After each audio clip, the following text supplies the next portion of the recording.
बिस्मिल्लाहिर्रहमानिर्रहीम। व्यूवर्स, आप देख रहे हैं M2M उर्दू। मैं उस सिद्दीक साजिद। प्रोग्राम है जमहूर की आवाज़। दो इश्यूज़ पे आज जो है हम बात करेंगे। एक तो ये जो फ़ौजी अदालतों का, बल्कि फ़ौजी अदालतों के ख़िलाफ़ जो केस सुप्रीम कोर्ट में ज़ेर समाअत है, इसके ऊपर जो है वो इतना शोर शराबा क्यों किया जा रहा है, जबकि माजी में जब फ़ौजी अदालतें बाकायदा तौर पर बनाई गई पार्लियामेंट की कानून साजी के ज़रिए, उस वक़्त किसी ने कोई शोर नहीं मचाया।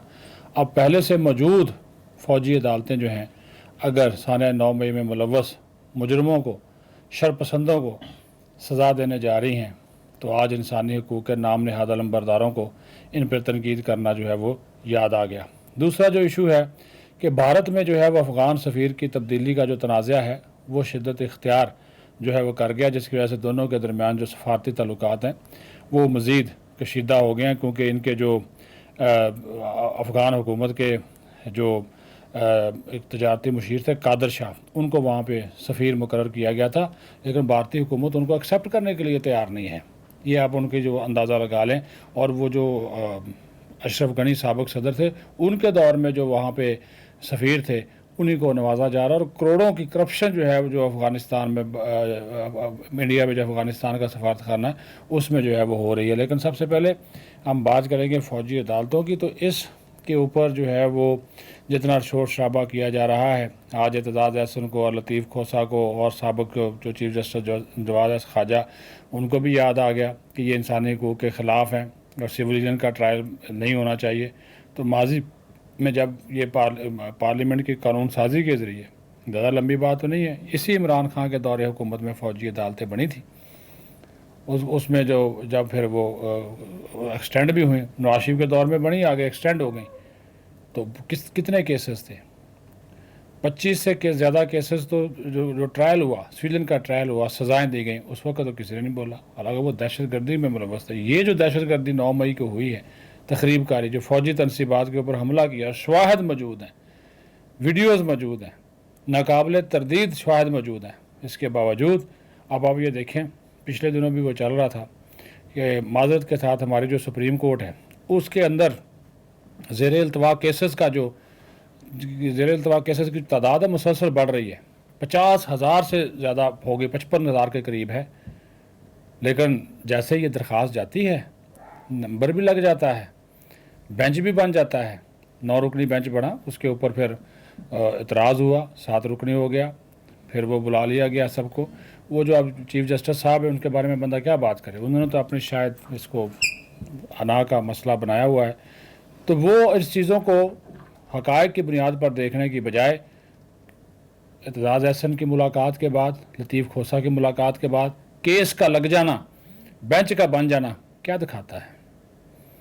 आपको फिर नज़र तो आता है ना जी। और यही लतीफ़ खोसा और इमरान खान चीफ जस्टिस से मिलने से पहले जो हैं वो इमरान खान से मिलते हैं। एतजाज़ अहसन और लतीफ़ खोसा चीफ जस्टिस से मिलने से पहले इमरान खान से मिलते हैं, और जैसे ही चीफ जस्टिस से मुलाकात होती है, अगले ही दिन दरख्वास्तें जो हैं उन पर नंबर लग जाता है। तो उन 54,000 ज़ेर इल्तवा दरख्वास्तों का क्या करें जिनके अभी नंबर लगना है?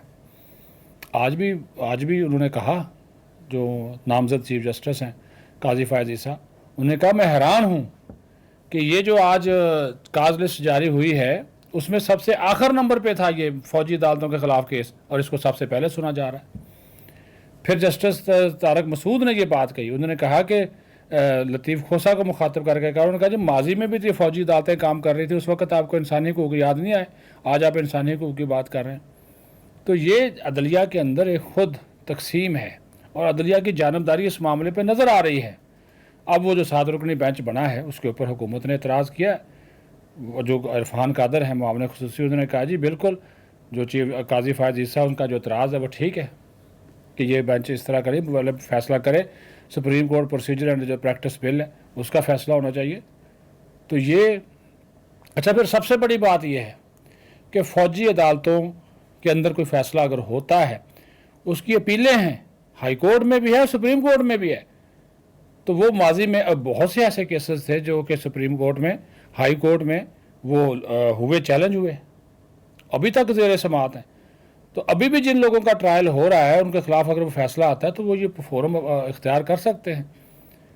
تو فوجی عدالتیں تو اس مرتبہ تو نئی بنائی بھی نہیں گئی، اس وقت تو 1952 کا جو ایکٹ ہے اس کے مطابق یہ کام کر رہی ہیں، پہلے سے موجود ہیں. یعنی کہ فوجی جو جوان ہیں یا کوئی میجر ہے یا کوئی کیپٹن ہے یا کرنل ہے یا کوئی فوجی آفیسر جس کے اوپر کوئی الزام ہوتا ہے تو ان لوگوں کے کیسز سننے کے لیے فوجی عدالتیں آلریڈی موجود ہیں.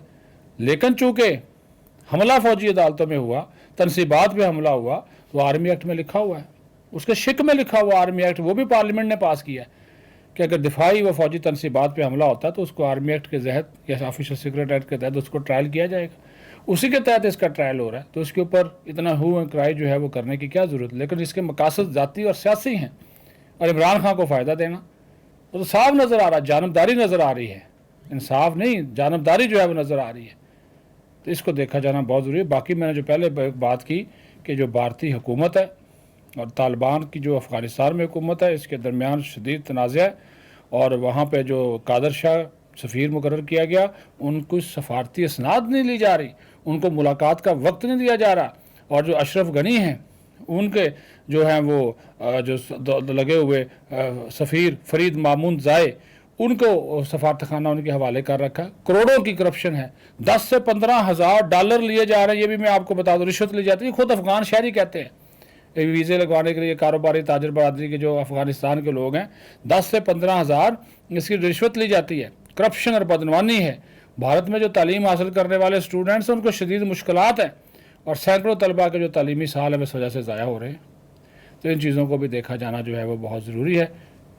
ہم امید کرتے ہیں، کیونکہ یہ دیکھیں نا، بھارتی جو حکومت ہے، ہندو جو حکومت ہے، ہندوتوا کی، مودتوا کی، ان کا ہمیشہ سے مقصد رہا کہ خطے میں عدم استحکام پیدا کرنا. پاکستان دشمنی بہت آگے جا کے کبھی افغانستان میں مداخلت، کبھی جناب چین کے اندر مداخلت، کبھی نیپال کے اندر، کبھی سری لنکا کے اندر، بنگلہ دیش کے اندر، یہ ان کا وتیرہ رہا ہے.